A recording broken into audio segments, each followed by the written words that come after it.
কাছে কিংবা দূরে যে যেখান থেকে আমার ভিডিওটি দেখছেন, আশা করছি সবাই অনেক ভালো আছেন। আসসালামু আলাইকুম এভরিওয়ান। রুমা কুকিং হাউসে একটি নতুন পর্বে সবাইকে আমন্ত্রণ জানাই। আজকের রেসিপি পটেটো চিজ বল। বিকেলের নাস্তায় মাত্র 2টি আলু দিয়ে এই রেসিপিটা তৈরি করা যায়।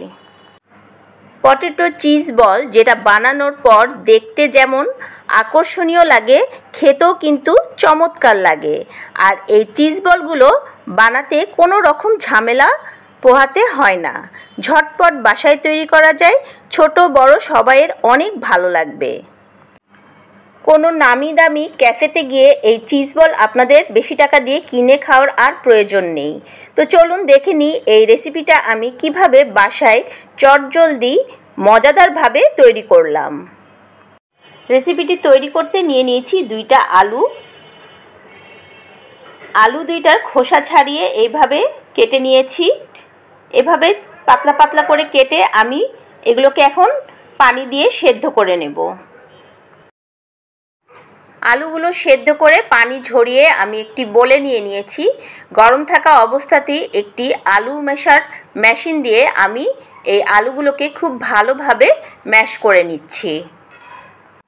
মাথায় রাখতে হবে আলুগুলো গরম থাকা অবস্থায় কিন্তু এভাবে ম্যাশ করে নিতে হবে।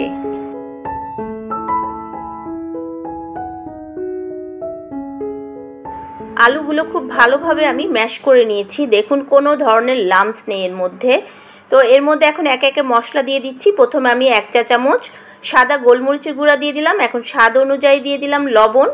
আর এখন দিয়ে দিচ্ছি এখানে চাট মশলা 1 চা চামচ। আর দিচ্ছি এখানে 1/2 চা চামচের মতো মরিচের গুঁড়া। আর দিয়ে দেবো এখানে কর্নফ্লাওয়ার 1/2 কাপের মতো। ব্যাস এই সামান্য কয়েকটা জিনিস দিয়ে আমি খুব ভালোভাবে আলুটা হাত দিয়ে মেখে নেব।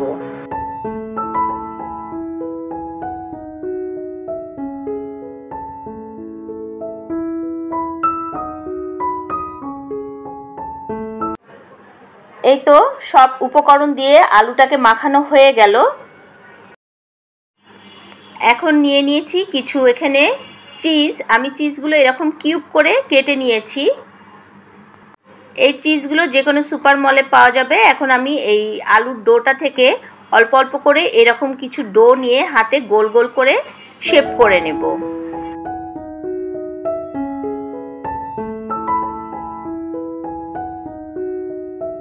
তারপরে এরকম রুটির শেপের মতো করে নিয়ে এর মধ্যে একটা চিজ দিয়ে দিলাম।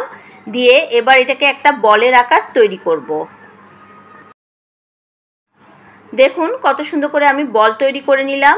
এখন এইভাবে আমি সব বলগুলোই তৈরি করে নিয়েছি। এই বলগুলো কিন্তু আপনারা এই পর্যায়ে ফ্রোজেন করেও রেখে দিতে পারেন। চুলোয় একটি হাঁড়ি বসিয়ে তাতে পর্যাপ্ত পরিমাণে তেল দিয়ে তেলটা গরম করে নিয়েছি। এখন এই তেলের মধ্যে একে একে সব পটেটো চিজ বলগুলো ছেড়ে দিচ্ছি। এই সময় চুলোর আঁচটা মিডিয়াম টু লোতে রেখে কিন্তু এই বলগুলো ভাজতে হবে। বেশি জোরে আঁচ দিয়ে ভাজা যাবে না, তাহলে ওপরে কালার এসে যাবে আর ভেতরে কাঁচা রয়ে যাবে। তো এইভাবেই আমি একটু সময় নিয়ে এই বলগুলোকে সুন্দর একটা কালার আসা পর্যন্ত ভেজে নিচ্ছি। আপনারা দেখে বুঝতে পাচ্ছেন কত সুন্দর একটা কালার এসে গেছে। ওপরে ক্রিস্পি আর ভেতর কিন্তু একদম নরম তুলতুলে এই পটেটো চিজ বলগুলো হয়ে থাকে। তৈরি হয়ে গেল মজাদার পটেটো চিজ বল। এখন আর বাইরে গিয়ে বেশি টাকা দিয়ে এই চিজ বলগুলো কিনে খাওয়ার প্রয়োজন নেই। বাসায় চটজলদি কিন্তু 2টো আলু থাকলে আর চিজ থাকলেই তৈরি করে ফেলতে পারবেন ঝটপট। টমেটো কেচাপ কিংবা মেয়োনেজ দিয়ে এই পটেটো চিজ বলগুলো খেতে দারুণ লাগে। আমি আজকে টমেটো কেচাপ দিয়ে পরিবেশন করেছি। আজকের রেসিপিটা আপনাদের কাছে কেমন লাগলো তা অবশ্যই কমেন্ট করতে ভুলবেন না।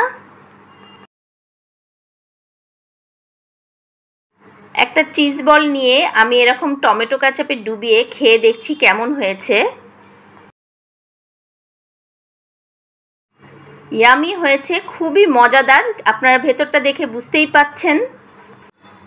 আমি আপনাদের একটা ভেঙে দেখাচ্ছি। ওয়াও, দারুণ লাগছে। খেতে যেমন চমৎকার লাগছে তেমন দেখতেও কিন্তু খুব সুন্দর হয়েছে। রেসিপিটি ভালো লেগে থাকলে অবশ্যই বন্ধু এবং ফ্যামিলির মাঝে শেয়ার করতে একদম ভুলবেন না। চ্যানেলটি সাবস্ক্রাইব করে পাশে থাকবেন। নতুন বন্ধুদের স্বাগত জানিয়ে পুরনো বন্ধুদের পাশে থাকায় ধন্যবাদ জানিয়ে আজকের মতো বিদায় নিচ্ছি। সবাই ভালো থাকবেন, সুস্থ থাকবেন, আমার জন্য অনেক অনেক দোয়া করবেন। আসসালামু আলাইকুম, আল্লাহ হাফেজ।